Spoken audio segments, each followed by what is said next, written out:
Europe 1. Roland-Garros 2017.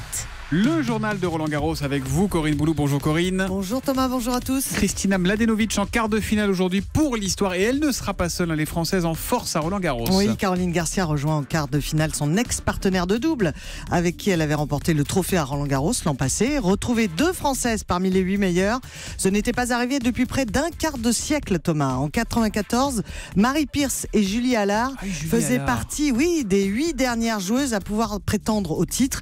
Et cette année-là, Marie Pierce avait poussé jusqu'en finale, battue par Arantxa Sanchez. La Française attendra l'année 2000 ensuite pour s'imposer. Kiki Mladenovic, 14e mondiale, rêve d'en faire autant. Nathalie Dechy, directrice du tournoi féminin, a connu le bonheur d'une demi-finale. C'était à l'Open d'Australie. Elle estime que la numéro 1 française a les épaules pour viser loin.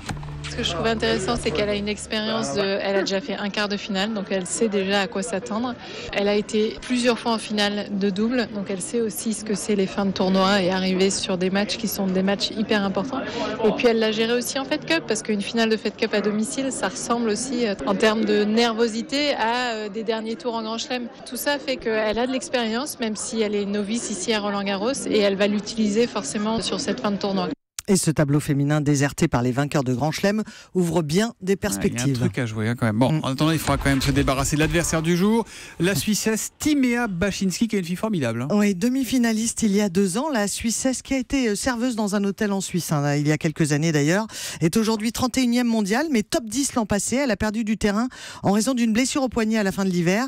Sa dernière confrontation avec Mladenovic à Genève au premier tour de Fed Cup cette année, perdue par la numéro 1 française, n'a pas laissé que de bons souvenirs. Les joueuses s'étaient embrouillées, Mladenovic reprochant à Bacsinszky de faire un peu trop de comédie pour gagner du temps.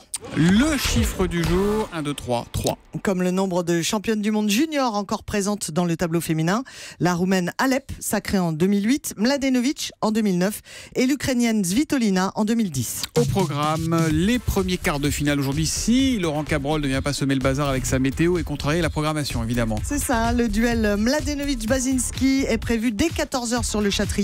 Il sera suivi du quart de finale opposant le toujours impressionnant Rafael Nadal à son compatriote Pablo Carreño Busta. Novak Djokovic, le tenant du titre, passera un sacré test face au jeune Autrichien Dominic Thiem, demi-finaliste l'an passé. Voilà, au bonheur des dames, comme le titrait le Parisien ce matin. Les garçons français, en revanche, c'est moins bien.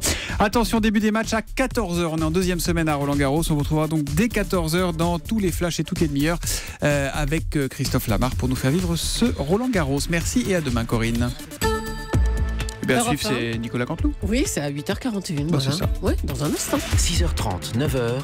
Thomas Soto. La matinale d'Europe 1.